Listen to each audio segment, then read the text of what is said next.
بس اس وقت میں نے ٹھان لیا کہ میں لوگوں کو بتاؤں گی, سنو میں ان سب سے گزری ہوں, میں نہیں چاہتی کہ کوئی اور بھی گزرے.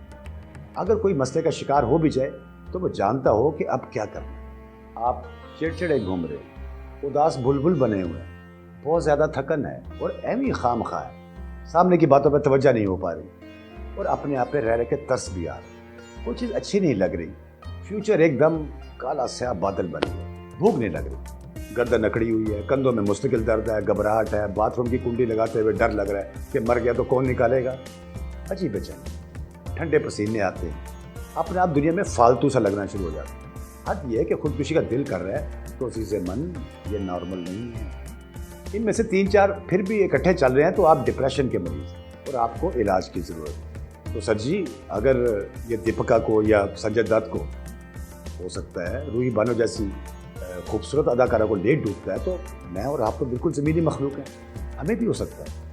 اور اداکاروں کی مثال میں نے اس لیے دی ہے کہ ہم لوگ اکثر انہیں سپر نیچرل قسم کی مخلوق سمجھتے ہیں, لیکن یہ چکر تو کہیں بھی چل سکتا ہے نا. اب اس کے علاج سے متعلق 2 باتیں, ایک اچھی بات ہے اور ایک بری بات. ظاہر ہے اچھی بات کی باری پہلے ہی آئے گی, تو اس کی کیفیت میں اچھی بات یہ ہے کہ 4-6 مہینے میں یہ خود بخود ختم ہو جاتا ہے اور 70 سے 80% مریض بغیر کسی علاج کے ٹھیک ہو جاتے ہیں. بعض اوقات انہیں پتہ بھی نہیں چلتا کہ انہیں کوئی مسئلہ تھا, کوئی سمجھتے ہیں کوئی پیٹ میں گیس وغیرہ ہوگی اور لوٹ پوٹ کے فٹ ہو جاتے ہیں. بری خبر یہ ہے کہ جو 30%, 20% باقی بچتے ہیں وہ ایک طویل عمر تک اس میں گرفتار رہ سکتے ہیں اور وہ کہیں نہ کہیں ایک سٹیج ایسی آتی ہے کہ وہ خودکشی بھی کر دیتے ہیں. اگرچہ خودکش لوگ احمقانہ حد تک بہادر ہوتے ہیں یا شدید بزدل ہوتے ہیں, لیکن یہ دونوں کیفیتیں جو ایکسٹریم پر ہوتی ہیں یہ اسی بیماری کا نتیجہ ہے. اچھا اب ایسے ہے کہ اگر آپ کو یا کسی جاننے والے کو ڈپریشن ہے نا, تو پہلی بات یہ ہے کہ بیماری ہے. جیسے دانت کا درد بیماری ہوتا ہے, اس کے لیے آپ ڈینٹسٹ کے پاس جاتے ہو. اگر آپ کو ڈپریشن ہے تو آپ کو سائکیٹرسٹ کے پاس جانا پڑے گا. دوا سے ڈر لگتا ہے, بعض اوقات اچھا سائکیٹرسٹ جو ہوتا ہے نا وہ باتوں باتوں میں آپ کو ٹھیک کر دیتا ہے. اچھا چلیں, اگر ڈاکٹر کے پاس بھی نہیں جانا تو سب سے پہلے یہ بات یاد رکھیں کہ دنیا میں کروڑوں لوگ اسی بیماری کا شکار ہیں. آپ اکیلے نہیں ہیں. نیند نہیں آ رہی نا تو ٹی وی یا فلم دیکھ لیں, کچھ ایسا کریں کہ دماغ ڈائیورٹ ہو آپ کا اور اس کام میں لگ جائے تھوڑی دیر کے لیے. تازہ پھل سبزیاں کھائیں, یہ بوٹی اڑانا ذرا کم کریں, اور چاہے 15-20 منٹ کی واک ہو لیکن کریں ضرور, اور کسی بھی ٹائم کی جا سکتی. کوئی نہ کوئی ایک رازدار ضرور بنائیں جس سے اچھی بری باتیں سب شیئر کی جا سکتی. یہ تو فرض سمجھیے آپ کا. پھر چائے سگریٹ شراب یہ تینوں کم بخت اینڈ میں جا کے ڈپریشن ہی بڑھاتے ہیں. افسوسناک بات یہ ہے مگر ہے سچی بات. کوشش کیجئے جس چیز کے بھی عادی ہیں اس کا استعمال کم سے کم ہی رہے. مٹی سے اپنا تعلق جوڑیں, ننگے پاؤں گیلی ریت پر, گھاس پر, مٹی پر چل کے دیکھیں. ہاتھوں سے باغبانی کریں, پھل یا پودے لگائیں. بے شک گملوں میں آپ گوڈی کریں, پودے لگائیں, پھل کا انتظار کریں, پھولوں کا انتظار کریں, یہ کام ہے. لیکن کوئی کام ایسا جس میں ٹکا کے آپ کا پسینہ بہے. پراپر مصروفیت نہیں ہے نا تو فالتو کے کاموں میں بزی رہیں, لیکن کچھ نہ کچھ کریں ضرور. وہ کہتے ہیں کہ فارغ دماغ مسائل کی کھڈی ہوتا ہے. گھوم چڑا کھڑا سائیاں دا تیری کتن والی جیوے.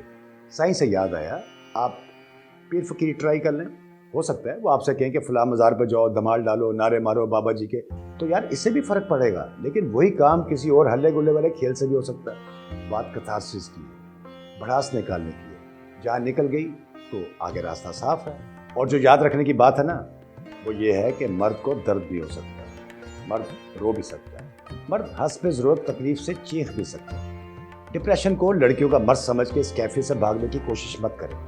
یہ کوئی مردانہ یا زنانہ کمزوری نہیں ہے یار, بیماری ہے, پراپر بیماری ہے. جو ٹھیک نہ ہوئی تو 100 اور جگہ رہتا پھیلے گا اس کا. اگر خدا کے فضل و کرم سے آپ بالکل ٹھیک ہیں تو بھی آپ کا یہ سب کچھ پڑھنا ضائع نہیں کیا. ڈھونڈے آس پاس جو بھی پریشان حال دوست یا بزرگ ملے اس کا خیال رکھیں. صرف اسے وقت دے کر آپ اس کی صحت واپس لانے میں بہت اہم کردار ادا کر سکتے ہیں. باقی پھر جس تن لاگے سو تن جاگے. اور کچھ بھی نہ کریں تو یار کم از کم مذاق اڑانا چھوڑ دیں. ڈپریشن والے بندوں کی بد دعا ذرا جلدی قبول ہوتی ہے. مشتری ہوشیار باش. ناظرین, مضمون کا اختتام ہوتا ہے. آپ نے سنا دیکھا, کیسا لگا بتائیے گا ضرور. حسنین بہت کمال کا لکھتے ہیں, مجھے پڑھتے ہوئے مزہ آتا ہے, آپ کو سنتے اور دیکھتے ہوئے بھی مزہ آتا ہوگا. خوبی یہ ہوتی ہے اچھی تحریر کی کہ اس میں جو جملہ ہوتا ہے وہ اس طرح تراشا جاتا ہے کہ وہ آپ کے کانوں سے اتر کے دل تک پہنچتا ہے اور دل سے پھر دماغ کو معطر کرتا ہے. انسان کے جو اندر کا مزاج ہے وہ بدلنا شروع کر دیتا ہے. بعض اوقات ہم لطیفہ سن کے کتنا ہنستے ہیں, ہم کوئی حقائق سن کے ہمارے رونگٹے کھڑے ہو جاتے ہیں. یہ جو کیفیت ہوتی ہے لفظوں کے ذریعے آپ کے اندر اترتی ہے اور جگہ بناتی ہے. لکھنے والے کو داد ہے کہ ان کے لکھے ہوئے کو پڑھنے کا مزہ اور سوا ہو جاتا ہے. ڈپریشن ایک بیماری ہے, ہمارے آس پاس بہت سے لوگ ہو, لیکن وہ اللہ بھلا کرے ہماری کامل کا کہ ہمیں محسوس ہی نہیں ہوتا کہ ہمیں کوئی تکلیف بھی ہے. تو ہم ادھر ادھر کی باتیں کر کے اپنی تکلیف کو بھلانے کی کوشش کرتے ہیں.